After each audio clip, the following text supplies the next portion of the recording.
بسم اللہ الرحمن الرحیم۔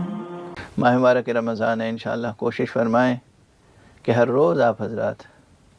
کچھ صدقہ دیں، ہر روز کسی کا دل خوش کریں، ہر روز کسی مومن کے دل میں مسرت ڈالیں، ہر روز روزہ تو رکھ ہی رہے ہیں، نماز پڑھ رہے ہیں انشاءاللہ۔ استغفار اور صلوات، ان دو وسیلوں کی طرف سے غافل نہ ہو۔ استغفر اللہ ربی واتوب الیہ یا استغفر اللہ واسألہ التوبہ، جو بھی جس طرح بھی ممکن ہے، جو بھی صیغہ استغفار کے استعمال کر سکتے ہو آپ اپنی مادری زبان میں، یا ان مأثور کلمات کے ساتھ جو ائمہ معصومین علیہ السلام نے تعلیم فرمائے یا قرآن میں مجید میں آئے ہیں۔ رب اغفر لی ولوالدی ولمن دخل بیتی مؤمنا وللمؤمنین والمؤمنات، یہ جناب نوح کا طریقہ دعا استغفار ہے جو سورہ نوح میں موجود ہے۔ بہرحال مختلف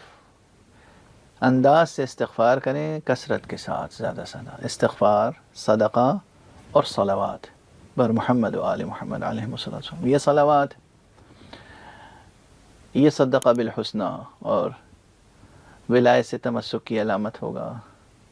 استغفار اللہ کے انذار سے صحیح معنی میں ڈرنے کی علامت ہوگا۔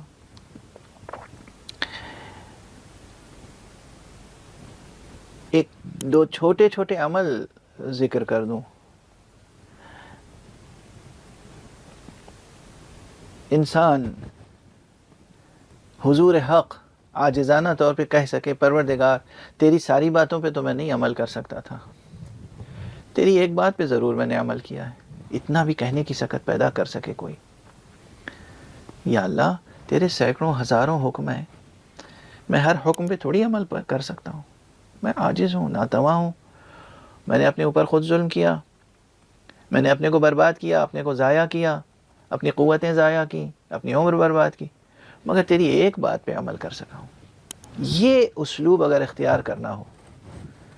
تو مثلاً آپ کسی وقت بیٹھے مصلی پر نماز ادا کرنے کے بعد ایک بار آیت صلوات پڑھیں، بسم اللہ الرحمن الرحیم، اعوذ باللہ من الشیطان الرجیم، بسم اللہ الرحمن الرحیم، ان اللہ وملائکتہ یصلون علی النبی یا ایھا الذین آمنوا صلوا علیہ وسلموا تسلیما، صدق اللہ العلی العظیم۔ آیت پڑھی اور اس کے بعد کہیں پروردگار گواہ رہنا کہ میں اس آیت پہ عمل کر رہا ہوں، پھر آپ درود پڑھنا شروع کریں، اللہم صلی علی محمد وآل محمد، اللہم صلی علی محمد وآل، ایک تسبیح درود پڑھ لیں، ایک تسبیح، ایک بار آیت تلاوت کریں اور 100 بار درود بھیجیں۔ اور درود بھیجنے کے بھی آپ کو اختیار ہے، مختلف صیغے ہیں، سب سے مختصر آسانی اللہم صلی علی محمد وآل محمد۔ اس سے زیادہ کچھ کہہ سکتے ہیں کہ اللہم صلی علی محمد وآل محمد عدد ما احاط به علمک، یا وہ درود ابراہیمی جو مشہور ہے تمام مسلمانوں کے درمیان، وہ پڑھیں، یا صلوات کے اور صیغے ہیں، چھوٹی چھوٹی دعائیں ہیں، درود طوسی اور اس طرح سے عنوان سے، یہ دراصل یہ وہ صلوات کے متون ہیں، یہ وہ صیغے ہیں جو معصومین ہی نے سکھائے ہیں۔ ہر امام پر الگ الگ صلوات مذکور ہے، تو صلوات پڑھیں، ایک آیت پڑھیں اور صلوات پڑھیں، اور اس کے بعد آپ اس قابل ہو جائیں گے کہ اللہ کے سامنے کیسے پروردگار یہ 6666 آیتیں، اس پہ تو میں نہیں عمل کر سکتا تھا، میری سکت نہیں تھی، ایک آیت پہ میں نے عمل کیا ہے، یہ کر سکیں آپ۔ یہاں پر ایک بات اور عرض کروں، اسی طرح استغفار ہے، مثلاً آپ بیٹھیں، پوری توجہ حق سبحانہ و تعالی کی طرف ہو، اور